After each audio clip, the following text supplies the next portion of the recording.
Ladies and gentlemen, fellow citizens, Miss Mary, in the words of that eminent political philosopher, Yogi Berra, this is deja vu all over again. This is wonderful. So good to see so many friends here tonight, and my friends from the television and radio industry. And did you notice, and I know my friends in broadcasting did, not a single person took a knee for the Star-Spangled Banner or the Pledge of Allegiance.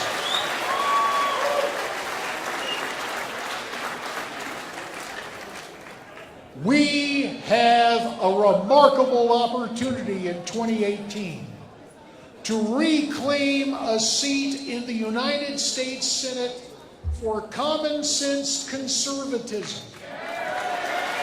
Gone are the days when you have a candidate say one thing, like they're going to be tough on the border and then sponsor amnesty. We are going to have a United States Senator who listens to you. And so, I just want you to repeat after me these three words. Senator Kelli Ward. And speaking of listening, there's a dear lady you listen to every morning. You've gotten in the habit of listening to her. And pretty soon you're going to be watching her nightly on the Fox News channel as she has a brand new show. She wanted to be here tonight to celebrate this campaign kickoff and to remind you, if you're still trying to catch your breath, if you're still trying to understand why it is there was such a tremendously wonderful upset on election night in 2016, she has written a new book entitled Billionaire at the Barricades. Ladies and gentlemen, Laura Ingraham!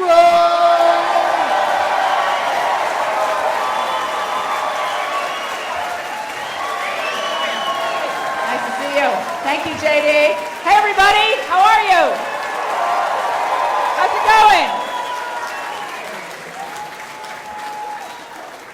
Well, Senator McCain and Senator Flake send their regards, and no, they do.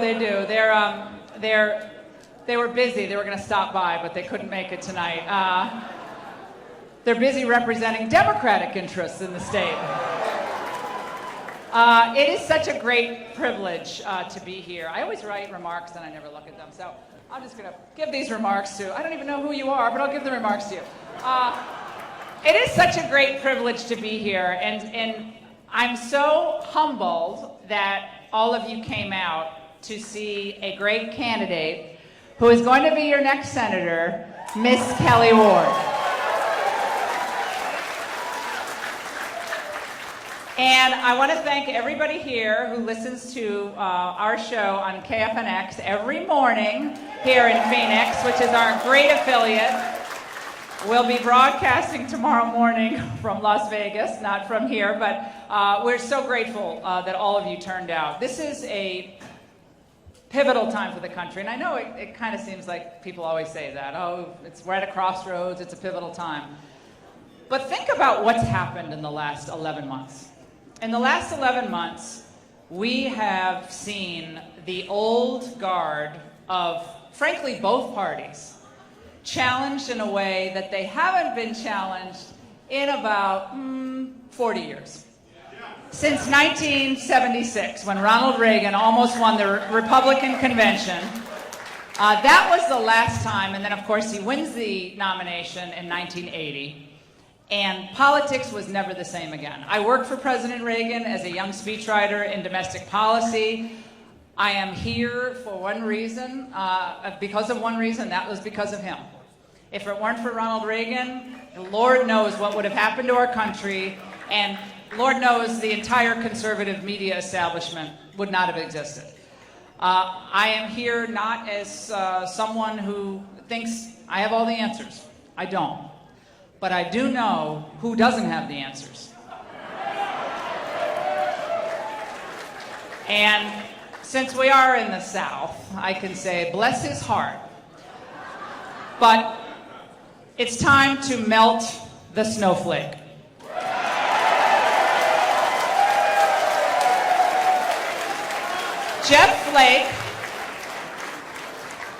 Jeff Flake could not even write a book with an original title.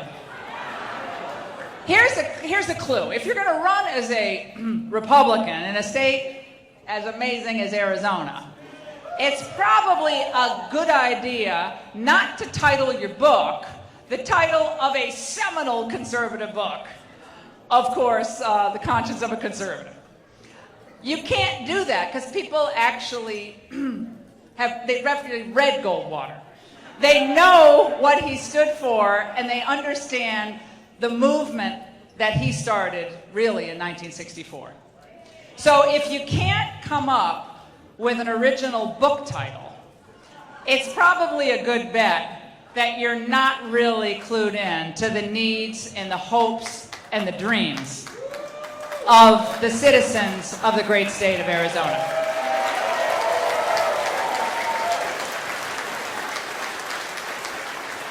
It is said that you're judged by the company that you keep.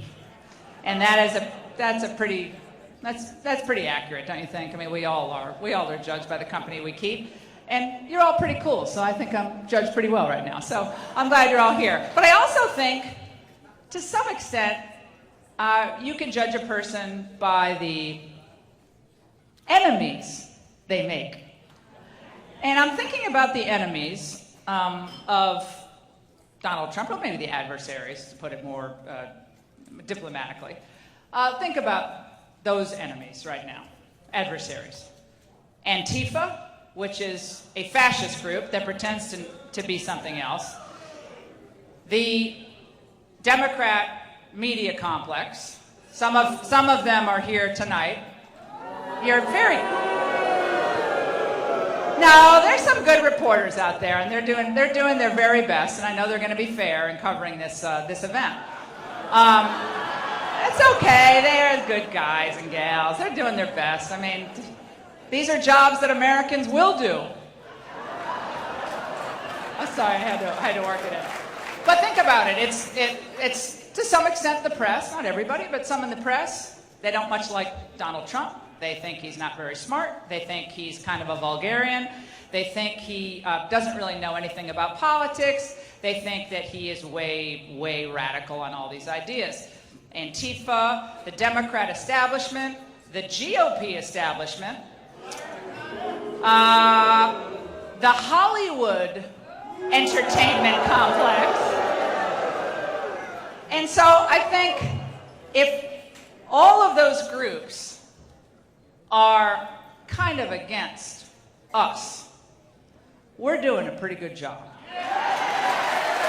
I think that's pretty good. Jeff Flake was for the Gang of Eight amnesty bill that I want to pat talk radio on the back and other friends in the conservative media that we helped stop in 2000 and whatever it was, 2012 or 13. He believes that things like the Trans-Pacific Partnership or the World Trade Organization or NAFTA are somehow going to turn around as really good for the United States. Jeff Flake stands on almost every issue diametrically opposed to President Trump.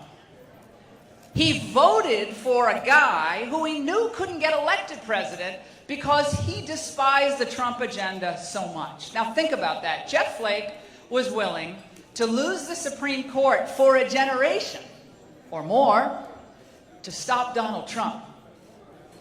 The Supreme Court of the United States, which has decided some of the most important issues facing our country today, from how we detain people, the definition of marriage. We'll see what they do on this travel ban ultimately, if that ends up making its way back to the court. On issue after issue, the court has taken power away from the people and decided issues as a kind of super legislature operating over the people. Jeff Flake was willing to trade that all away to defeat Donald Trump. That is in and of itself a disqualifier from office if you're a Republican. So I have an idea. I have an idea for Jeff Flake. I have an idea for Jeff Flake. Leave the Republican Party and strike your true alliance with a more globalist Democrat Party. That's fine. Or do us all a favor, retire early, and join the other retreads on Dancing with the Stars. I think that would be perfect. He's kind of cuts a very slim, dashing figure. I think it'd be actually great on Dancing with the Stars. So on issues of immigration, trade, military interventionism, the court, Jeff Flake stands diametrically opposed to what all of you believe. Certainly what I believe, and I know what President Trump believes. So at this point, we are very fortunate to have a woman who is a courageous, female, conservative, entrepreneur, physician, military wife, who knows what it's like to have a loved one deployed and knows that when you send troops into battle, you better do more than nation building. You better know what the mission is, how it can be accomplished, and at the end of it, it better make America stronger, safer, and more secure. Kelli Ward understands that. Now, Mitch McConnell yesterday said,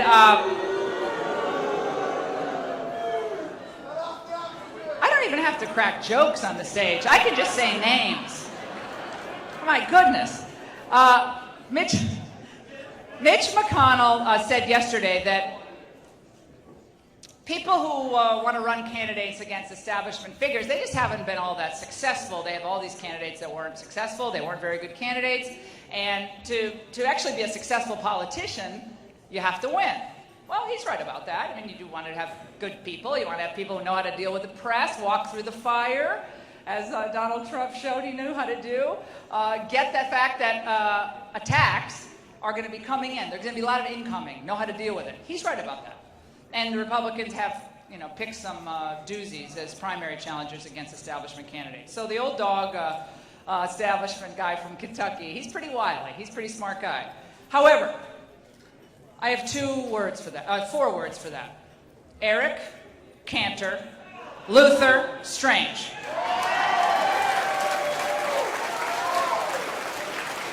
And a lot of those unsuccessful challengers were candidates before DJT, before Trump.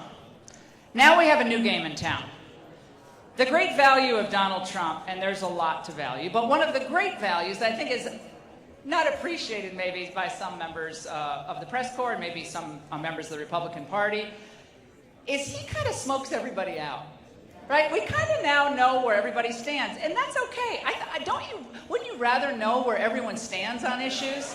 Instead of having people say, oh, well, we're all for immigration, and of course we're all for immigration enforcement, but we just want to, regularize all the folks who are here. Of course we're for building a new structure at the border. Of course we want trade that works for the American people. Of course, of course, of course. Well, we know when push comes to shove, they say they want to do one thing, they campaign one way, whether you're John McCain or whether you're any other of these Republicans who said they would repeal and replace Obamacare, and when push came to shove, Mitch McConnell, for all of his experience, and he's the most experienced person up there in the Senate, he could not put the points on the board. Donald Trump, with the help of Kelli Ward, will be able to have those legislative victories that are key for advancing the America First agenda.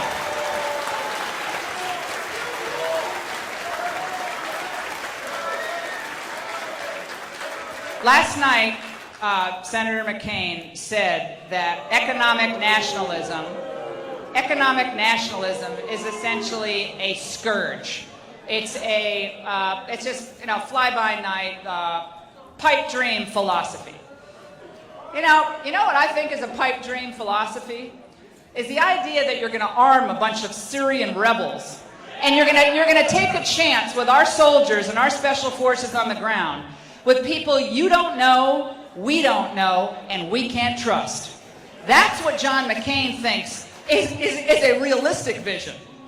So I'll take the common sense and the more prudent style foreign policy, frankly, of Donald Trump, and then supported by Kelli Ward, then I will take a nation-building philosophy that is untethered to American history and contrary to the principles of the American founding.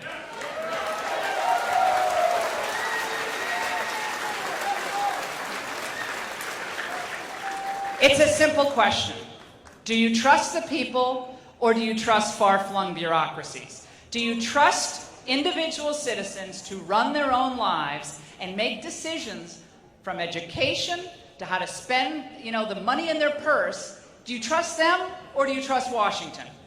The idea of populism of the sort that I cut my teeth on, the strains of populism that echoed in Ronald Reagan's speeches, that ultimately amounts to one idea: returning power to the people.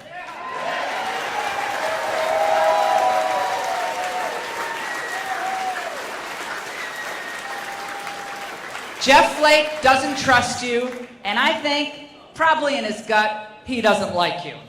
Kelli Ward will represent Arizona proudly. I'll keep her in check when she's in the Senate. No free ride on my show. I'll be watching her very closely.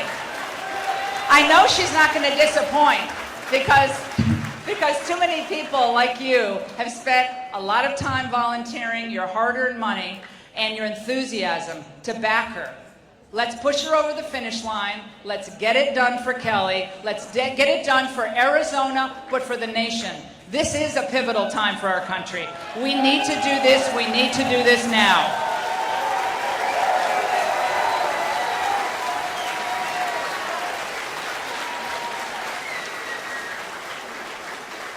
I now want to introduce a friend of mine of many years who I just like to call him the man in black. He riles up all the right people. He's a student of history. He's a military veteran. He's a warrior for populism and economic nationalism. And the Buchanan, Reagan, Trump style, my friend, the head of one of the most successful media outlets in the United States, Breitbart, and of course former top aide to President Trump, who is one of the pivotal figures in this victory in November, my friend, Steve Bannon.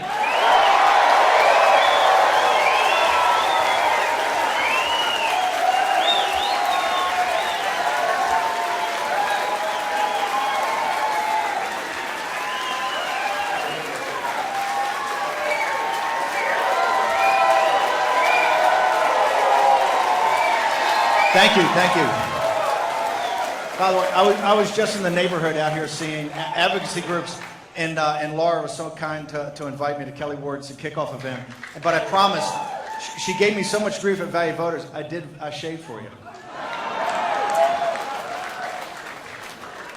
Look, Laura's book sums it up. It talks about this populist movement, this populist revolt that's been going on since President Reagan. And this is an incredibly powerful movement. This movement's made up of folks like yourselves. It's working class and middle class people that are telling the permanent political class in Washington, D.C., this globalist set of elites that want to rule over you from an imperial city like a new aristocracy. They could care less about your economic well-being. They could care less about your families. They could care less about your children and your grandchildren. Here's the reason. 7 of the 9 richest counties in this country surround Washington, D.C. Since the first time since the silicon chip was invented, the per capita income in those 7 counties is greater than Silicon Valley. They have a business model that works for them. This is the consultant, lobbyist, donor, corporatist, and politician class. And the only way that we're going to tear this down is with people like our great president, Donald J. Trump.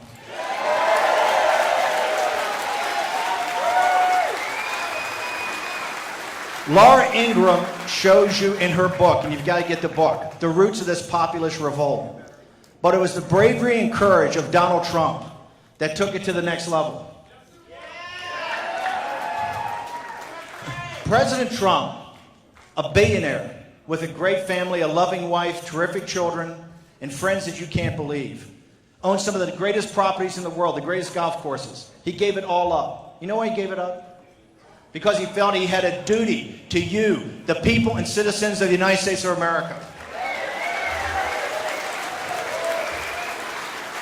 If you saw how they attacked him every day, how they try to rip him apart every day, how they try to destroy him every day, and yes, I'm talking about Mitch McConnell in the United States Senate of Republicans.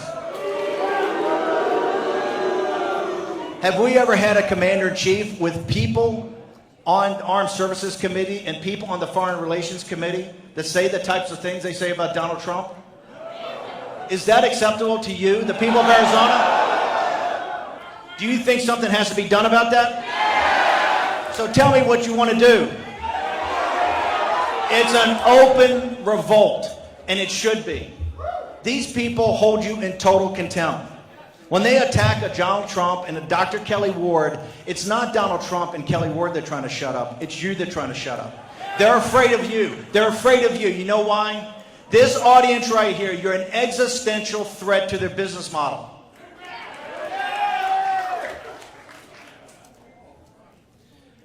They hold you in total and complete contempt. They think that you're a group of morons.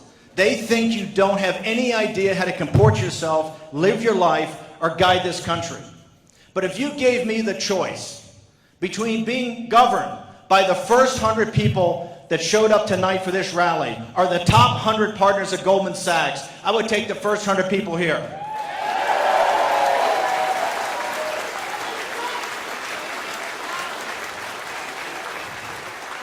You know, Mitch McConnell, the last couple of days, this revolt is going from Alabama to Arizona.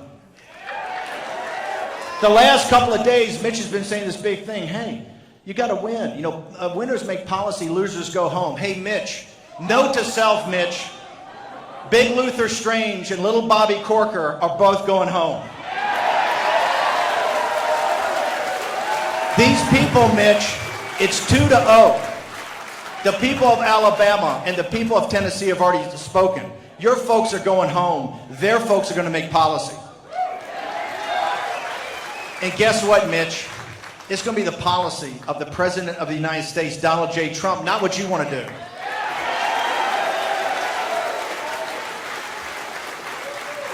Their contempt for President Trump, their disrespect for President Trump, their backbiting, their backstabbing, their bickering, they have sown the whirlwind.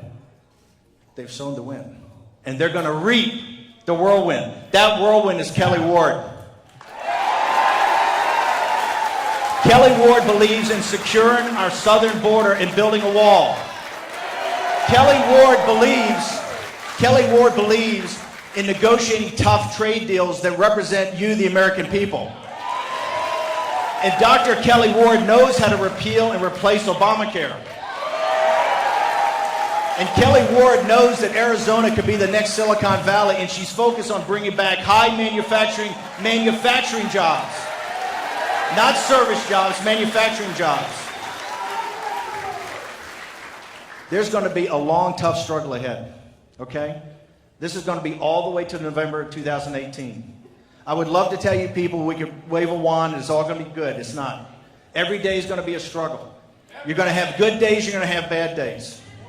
But when there are people like Dr. Kelli Ward out there that are prepared to sacrifice everything, and the people of Arizona, the people in this room, if you get out there, if you're the grassroots, and I've talked to it, we're building a grassroots army. It's going to be their money versus your muscle. If you have Kelli Ward's back, trust me, we're going to turn this country around. We're going to put America first. And in doing that, you're going to help Donald Trump make America great again. Dr. Kelli Ward.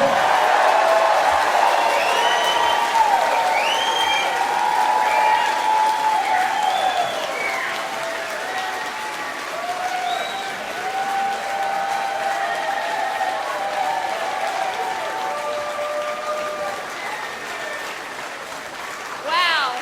Thank you. Wow.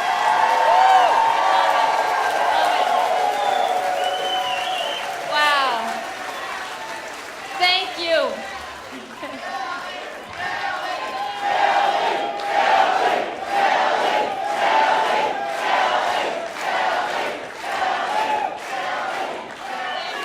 Wow, thank you. This is amazing. What an amazing night. Thank you guys. Thank you guys. Latinas for Kelli. I love it. I love it. All people for Kelli. I'm ready to get to Washington and serve us all. So I thank you all so much for coming. It's amazing to see all of your smiling faces out there. Many that I know, some that I don't. You all probably know that I am a military wife. Thank you. I want to thank my husband, Mike. I couldn't do this without him.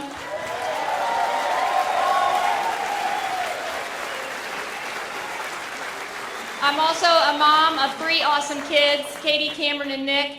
And Katie put this whole event together. She is amazing. I couldn't be a prouder mom, I can tell you. I could not be a prouder mom. I'm a family doctor, I'm a former Arizona State Senator, and I look forward to being your next United States Senator.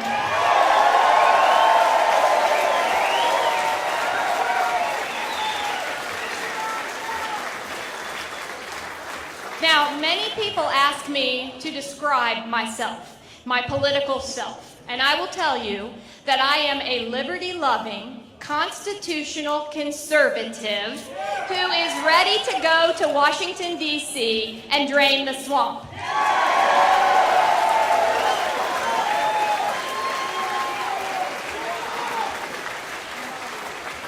So, as a military wife, I have seen our government let down our military members and our veterans again and again and again. This has got to stop. We have to stop using our veterans as a political football.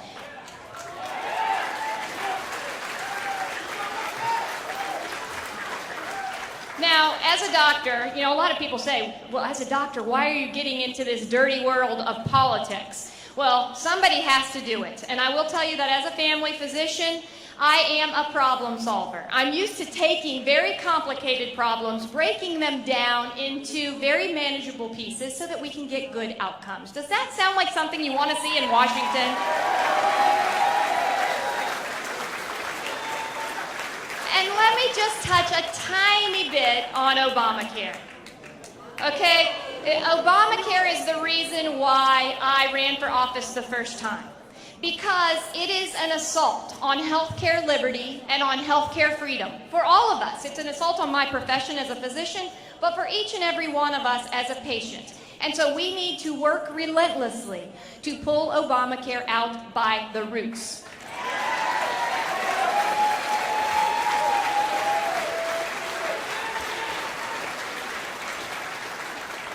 I love what President Trump started, and I look forward to getting to Washington, D.C. and finishing it with Obamacare.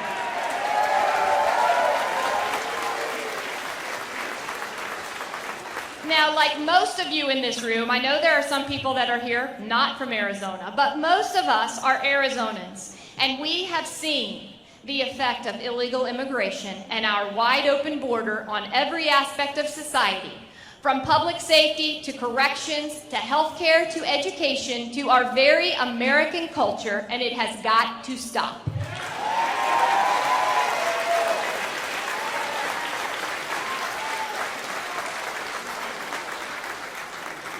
Who wants to build the wall?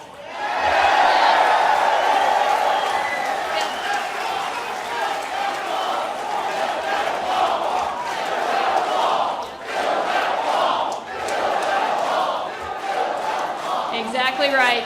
We have got to build that wall. And that does not just mean the physical barrier. It does include a physical barrier, but it also includes utilizing technology to the fullest. It includes empowering our Border Patrol and making sure that they have the money and the manpower to do their job.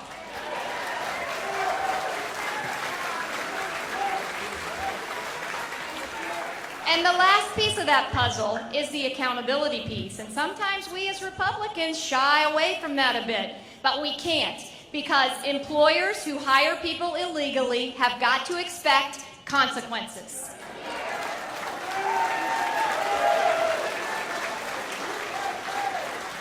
As well as the people who decide to come to our country, who make that choice to come to our country the wrong way, or to break their contract with our country because they overstay their visas. They have to expect consequences rather than rewards.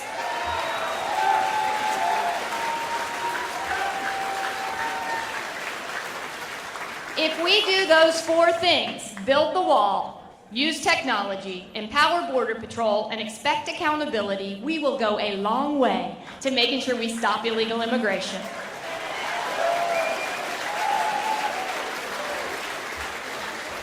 Now, it is National Tax Day, right? Or, Tax Reform Day, according to the president. And so I'm happy with what he's proposing. I like to see us shrinking the tax code, shrinking the brackets from 7 to 3. I love that that he's proposing decreasing the corporate tax rate. Yes, on a postcard, you're right, Kathy, on a postcard filing your income tax return.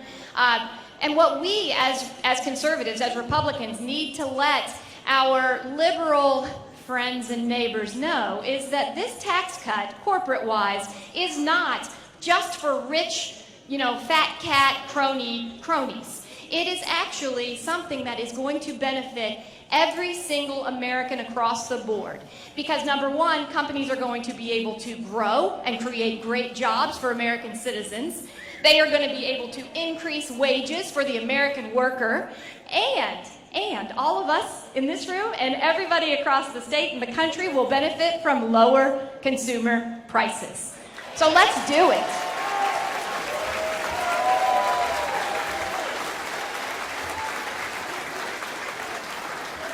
Yes. Beat Kristen. Yeah, beat Kristen, right? We've got to beat Kristen. And I'm poised to do it. Can't wait.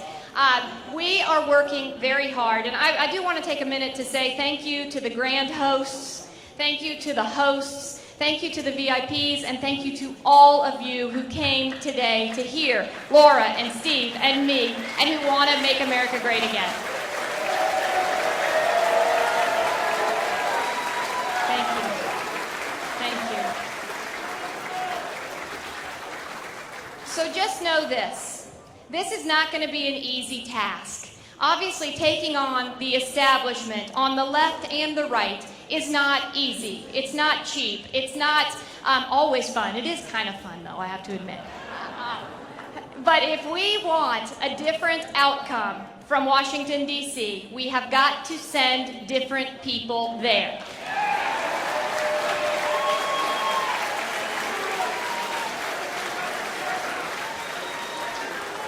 I can't wait to finish reading Laura's book, Billionaire at the Barricades, because Steve Bannon tells me that is my campaign plan. So I am going to be reading it very closely. I hope you all have gotten your copies, and we'll go to the book signing after this so that we can help facilitate getting great conservative messages out there.